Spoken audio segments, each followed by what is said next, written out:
All right, appreciate everyone for joining us for Coach Franklin's college football playoff first round Zoom. As always, please raise your hand and I'll call on you. Let's start with Tyler Donahue, 247. Go ahead. Thanks for the time, Greg. Thank you, James. We appreciate your time. You too. Just curious, your initial reaction to getting a home game for the first round of the playoffs in Beaver Stadium, and additionally, the fact that it is SMU as that initial opponent.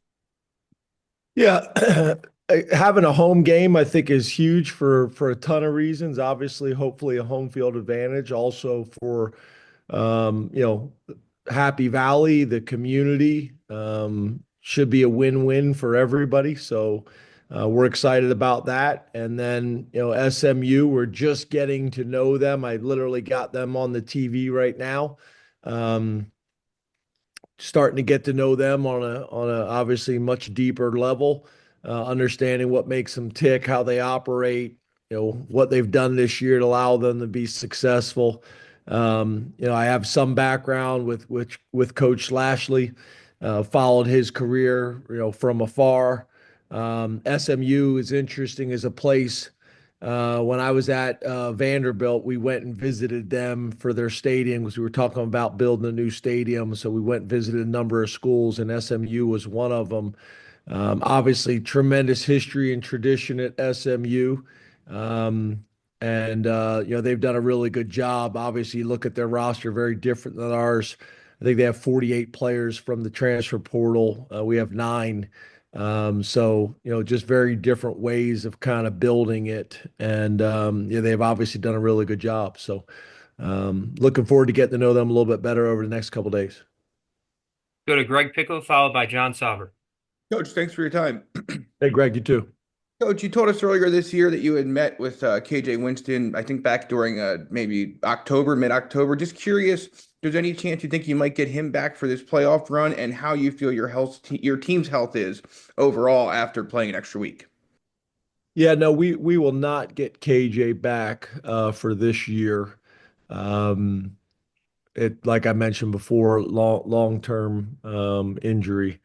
Um, But the other thing is we came out of that game pretty healthy. Didn't have a whole lot of issues. So I always meet with Andy Muttinen after the game in the locker room. He kind of runs down once he's gotten through it all, and we came out of it pretty good. So I think we're in a pretty good place.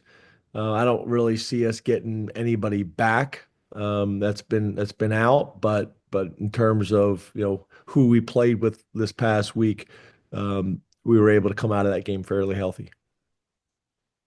Go to John Sauber, followed by Tyler Donahue. Hey, James, thanks for your time. Hey, John, you too. So, with obviously having this week without a game, what do you guys plan on doing for this week ahead, and how important is that for any guys with bumps and bruises or anything like that? Yeah, this week will be a combination of obviously rest and recovery, getting a feel for who SMU is, ton of study on them, and then some self-study on ourselves as well. And then we'll do some practice as well. Some of that will be more general, Penn State versus Penn State, almost like early bowl practices, almost like spring ball, where we're just trying to get better at some areas that we think we um, have some room for improvement. And then obviously, we'll get into SMU, but this week will be most importantly about rest and recovery and getting a head start on these guys. Go to Tyler Donahue, followed by Seth Engel. James, Katron Allen, I mean, it certainly seemed to take his game to the next level yesterday. I think he was, kind of struggling to get a high yards per carry output the last month or so. Changed in a big way Saturday. Is there anything you would attribute his performance to? And when him and Nick are rolling like that together, what does it do for your team? Well, obviously, when you're able to put up the numbers that we were able to put up on Saturday, it allows you to be explosive. It allows you to stay on schedule. It allows your play action pass game to really get going. But when Katron rushes for 124 yards and 8.9 yards per carry, and Singleton 105 yards and 10.5 yards per carry, and then Nick also, another 43 yards on top of that. Um, Obviously that's the ideal situation, but it starts up front. Our offensive line, I thought, did a really good job against a front that we had a ton of respect for on film and statistically. But our O line and tight ends did a really good job, and I thought Nick and Katron did a good job of breaking tackles and making people miss and falling forward. So that was a real positive. It's something obviously we'd like to sustain for the rest of the season. That's going to be important. But it's a challenge because everybody goes in with the mindset on defense that you're going to try to make people one-dimensional and stop the run. Let's go to Seth Engel, followed by Audrey Snyder. Hey James, thanks for the time today. Hey, Seth. Are recruits able to visit for a home playoff game? And if so, what kind of opportunity does maybe this present for that from that point of view? Yeah, this, although this is a Penn State home game, it is not our game. This game is really run by the playoffs, and we don't even control the tickets, so we don't get recruiting tickets. We don't get anything. All the ticket revenue goes to the college football playoff.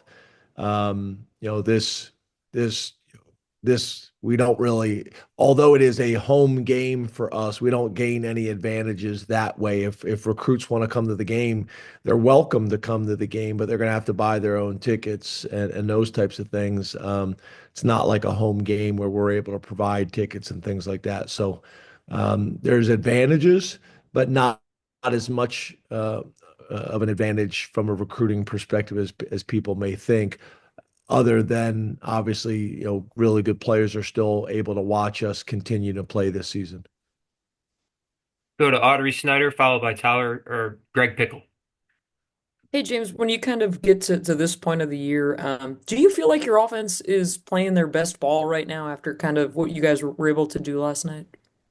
Well, we'll see. I think, we're getting better. But we'll see. It's all going to be based off of how we play against SMU. I mean, it's what you do on a consistent basis. And although we did some really good things on Saturday, we turned the ball over 2 times, and it's hard to win when you lose the turnover ratio. So we did some really good things to build off of. We got to eliminate those bad football plays that hurt you.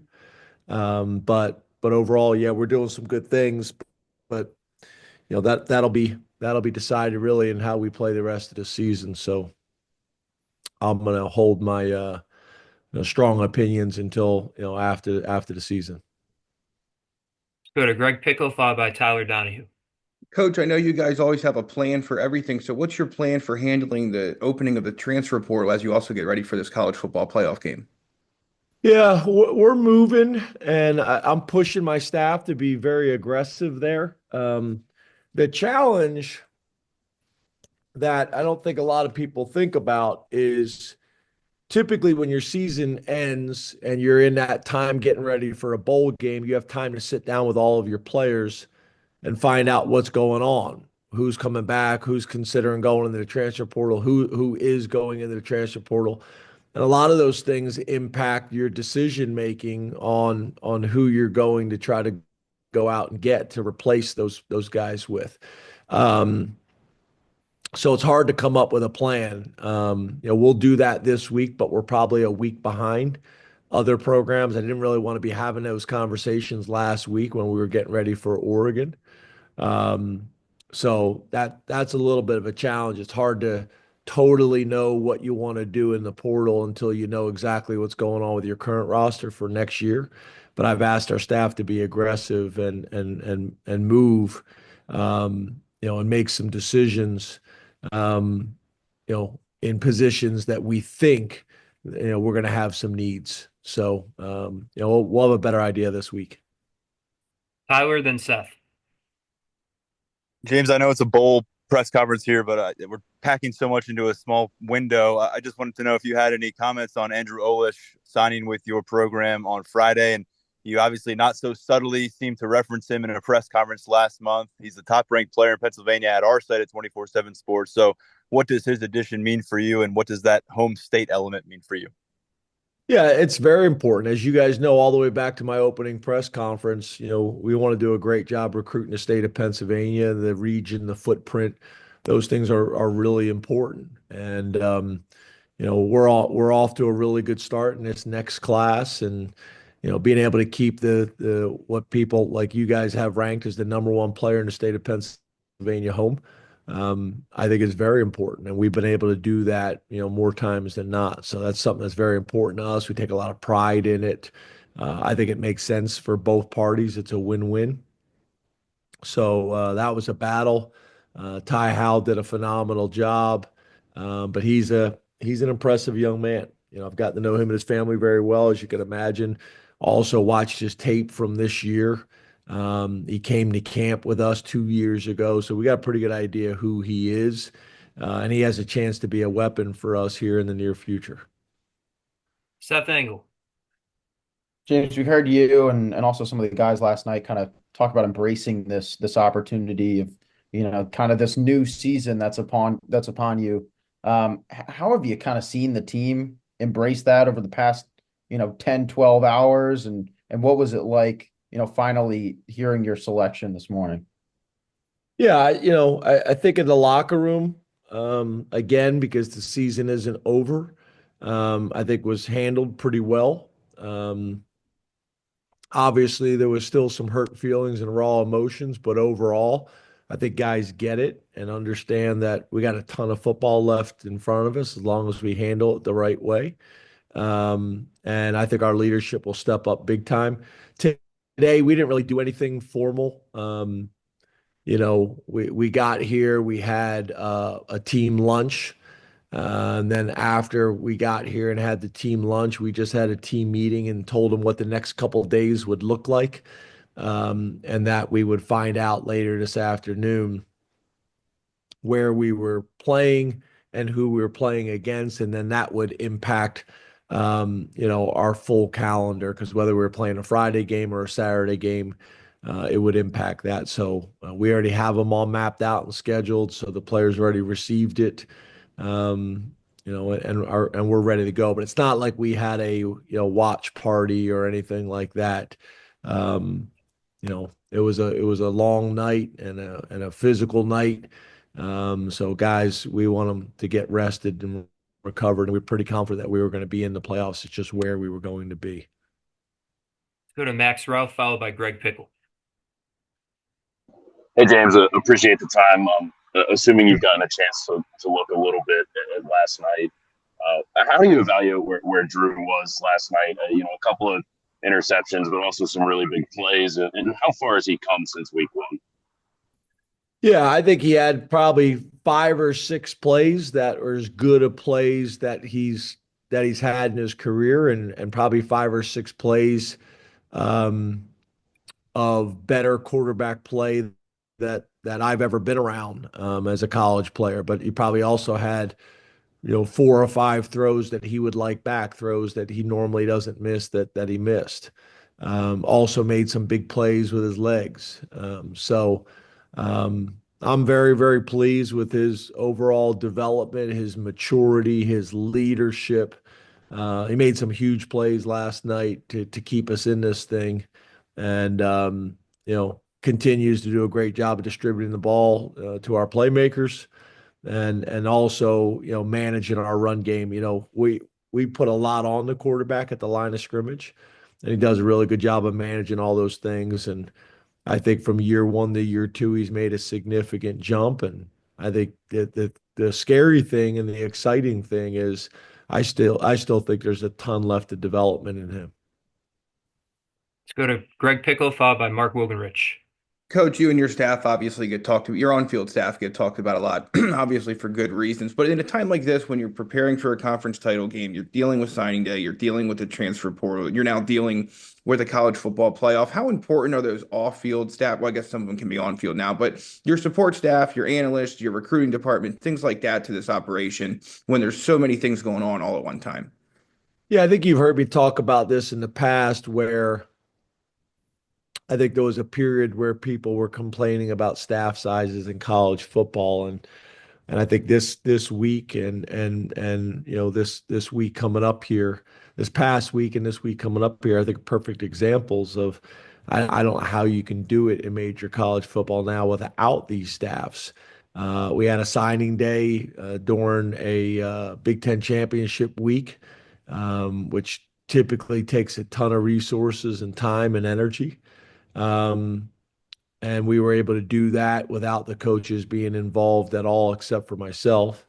And then, with the signing portal, same thing. Getting guys set up, getting guys, here on campus to visit, getting transcripts evaluated, et cetera. All those things, I think are really important and really challenging. And we got to do that while we're preparing to play the number one team in the country, Oregon, and now play SMU, which is ranked. And What was it? they're ranked 10th, Yeah, number 11 seed. thank you. So, obviously we got a lot of different things, a lot of moving parts going on, and having those staffs are critical. So, whether it's Andy Frank or Kenny Sanders or Alan Zamitis, or whether it is, Will Ryman or Ben Kerr, Kevin Threlkill, Destiny Rodriguez, all those people, they do a phenomenal job, and sometimes we take it for granted how we travel and how we operate. They do a phenomenal job for us. We got time for one more question. Mark Wogenrich. Thanks. Hey, Mark. How are you guys able to label this game as a whiteout? You had mentioned, I think, around that Illinois game, or obviously the whiteout energy, and that there were some other things involved in nomenclature. So how was this able to come about? To be honest with you, I don't know. I said it earlier in the season, and that it would be cool if we get in a playoff game, that it'd be a whiteout. And then about an hour ago, I saw on social media that I guess the decision had been made and it's going to be. Wasn't a whole lot of conversations besides that. I mentioned it as the possibility. Didn't have any follow-up conversations. We were focused on finishing the season the right way. And it popped up on social media that this game's a whiteout. So not a whole lot more than that. I'm assuming Kincaid and Chris Peterson and Pat Kraft and others, Vinny James could answer that a little bit better than me. But I want to make sure that we're selling big enough white jackets and big enough white parkas to cover the hunting gear, that everybody's got the best chance to follow the whiteout dress code. All right. Thank you very much, Coach. Appreciate everyone. Thanks, guys.